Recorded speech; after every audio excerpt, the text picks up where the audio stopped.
Hello everyone, and today I'll be reading Scaramouche Listener by me. So let's get into it. Scaramouche may be angry sometimes. After all, the reason why he was doing many of the things he did in the past centuries was because he was angry and better. And it was something he acknowledged and something he was trying to get over and improve from. But it was difficult. Difficult to abandon all of a sudden.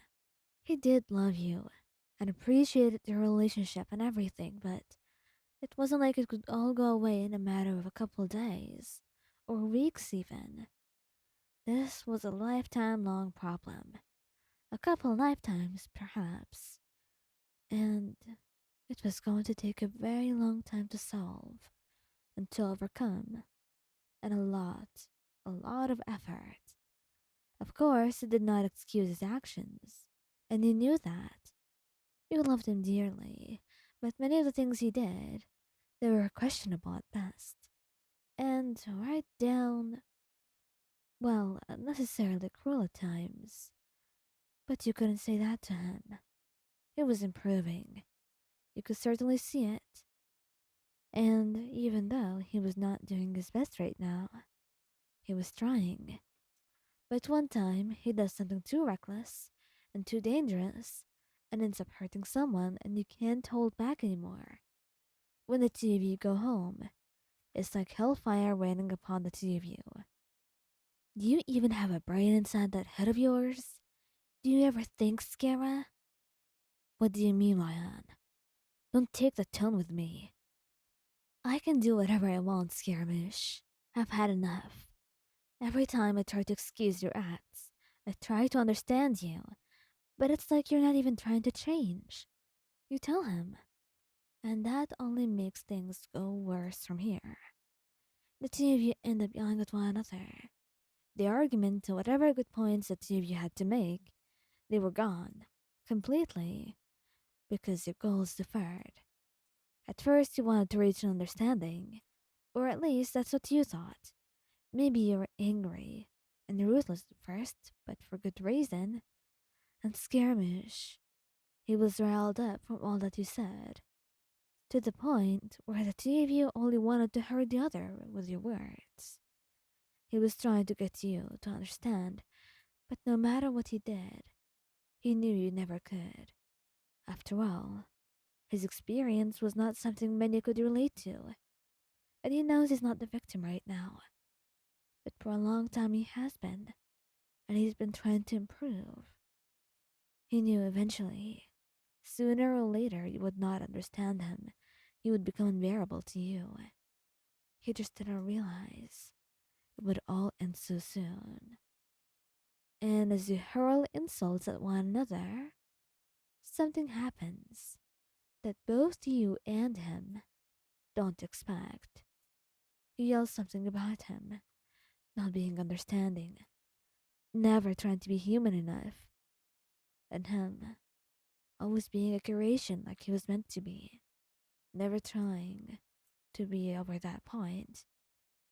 And that's when he slaps you, anger burning in his eyes, and you could see he's fuming for a moment until you look back at him, your hand rising to your reddened cheek, and suddenly it all goes out, and he stares at you, horrified at what he has done.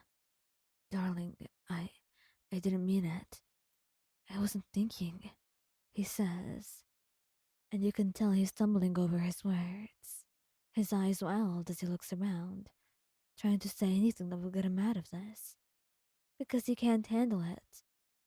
Sure, he said he didn't like you, or that you were too much sometimes during this argument, but he loved you. You brought life back into his heart. You made him see the world differently, and losing you would be losing all of that. Losing all the care that you gave him, that he always took for granted. He was a fool. He knew he was a fool, but he never thought he could be quite so stupid as to hurt the one that loved him most. He gets down on his knees and doesn't try to say a word, watching as you leave the house. and he knows he's ruined it all. And a week later, you get a letter sent, him asking if he should give you all the stuff that you want, or if you want to take the house. Whatever it was, he was going to do it. There is an apology, of course, an acknowledgement of his acts and what he has done. But he knows very well what he's done is unforgivable. There is no point in trying to get you to forgive him. It takes a long time before the two of you get to meet again. Years. And when he doesn't talk to you. He's worked on himself, got in therapy, tried to be a much calmer person. And you're the one who reaches out to him first, giving him a letter. And it reads, I know what you did, and I know things are difficult between us, but I know who you became, how you're better now, and I believe in you.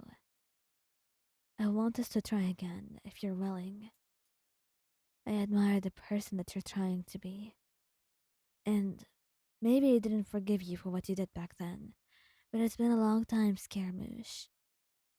And if you're really changed like I think you are, then I want us to be something. I love you.